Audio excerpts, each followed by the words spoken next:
Polavaram project నిర్మాణంపై సుప్రీంకోర్టులో విచారణ చేపట్టింది. పోలవరం నిర్మాణాన్ని ఆపాలని సుప్రీంకోర్టు ఒడిశా వాదనలు వినిపిస్తోంది.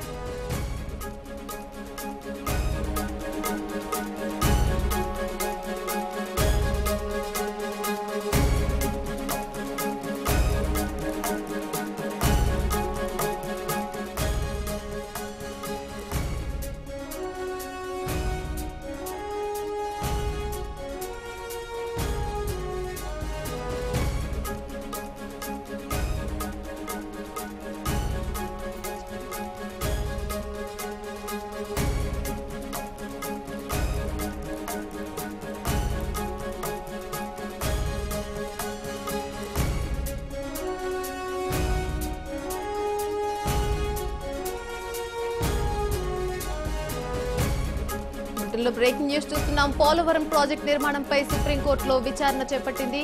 పోలవరం ప్రాజెక్టుకు సంబంధించి నిర్మాణాన్ని ఆపాలని సుప్రీంకోర్టు ఒడిశా వాదనలు వినిపిస్తోంది. ఇక పోలవరం ప్రాజెక్టుకు సంబంధించి నికర జలాలపై అధ్యయనం చేయాల్సిన అవసరం ఉందా అన్నట్టుగా సుప్రీంకోర్టు ఒక పాయింట్ అయితే రేస్ చేసినట్టుగా తెలుస్తోంది. ఇక ఇదే విషయంపై కేంద్రాన్ని సుప్రీంకోర్టు ప్రశ్నించినట్టుగా సమాచారం అందుతోంది. అవసరమైతే అధ్యయనానికి ఎంత సమయం పడుతుందో చెప్పాల్సిందిగా సుప్రీంకోర్టు కోరినట్టుగా తెలుస్తోంది. ఇక రేపటి వరకు ఈ విషయాన్ని చెప్పాల్సి ఉంటుందని సూచించినట్టుగా సుప్రీంకోర్టు తెలుస్తోంది. ఇక ఇదే విషయంపై పూర్తి సమాచారం మా ప్రతినిధి విజయసారథి అందిస్తారు ఫోన్ లైన్ ద్వారా. విజయసారథి,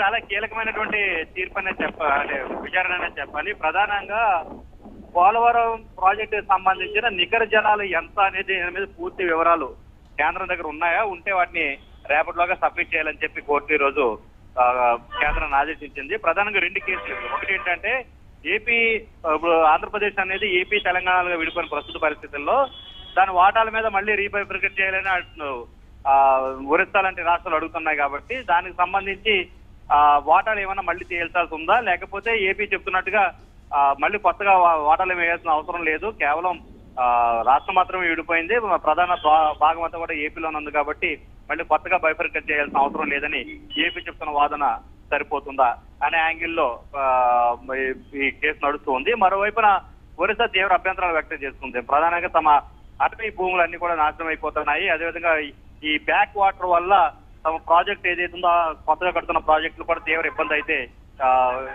ఎదురవుతుంది. కాబట్టి ఒరిస్సా భూభాగాలను దృష్టిలో పెట్టుకుని ఈ పోలవరం ప్రాజెక్ట్ ని మరోసారి దానిపై విచారణ జరపాలి, ప్రాజెక్ట్ వీలైతే స్టే ఇవ్వాలి దానిపైన కూడా ఒరిస్సా కేంద్రం కోర్టును ఆశ్రయించిన నేపథ్యంలో ఈ రెండు పిటిషన్ల మధ్య కలిపి తీర్పు ఈ రోజు విచారణ చేయబడుతూ అసలు నికర జలాల వాటా ఎంత వరకు విభాగాలు ఎలా పంచుతున్నారు తేల్చంటూ కేంద్రాన్ని అడిగింది. దానికి సంబంధించిన వివరాలని తమకు సబ్మిట్ చేయడానికి రేపటి వరకు కేంద్రానికి టైం ఇచ్చింది. సో రేపు దీనిపై మరోసారి అంటే కేంద్రం కనుక అఫిడవిట్ దాఖలు చేస్తే కనుక పూర్తి వివరాలతో నివేదికను దాఖలు చేస్తే కనుక దానిపై మరోసారి విచారణ చేపట్టే అవకాశం అయితే కనబడుతుంది. ఏజెంట్ మాత్రం పోలవరానికి సంబంధించి ఎట్టి పరిస్థితుల్లో ప్రాజెక్ట్ ఆపాలన్నాడు ఒరిస్సా ట్రై చేస్తుండగా దాని ఎట్టి పరిస్థితుల్లో కూడా స్టే అనేది రాకుండా ప్రాజెక్ట్ ఇంకా ముందుకు వెళ్లాలని ఏపీ తీవ్ర స్థాయిలో పోరాడుతుంది. మరి దీనిపై కోర్టు ఎలాంటి తీర్పు ఇస్తుందో తెలియాలంటే మనం మరికొంతకాలం వెయిట్ చేయాల్సి ఉంటుంది. Right Vijayasarathi, thanks for the update.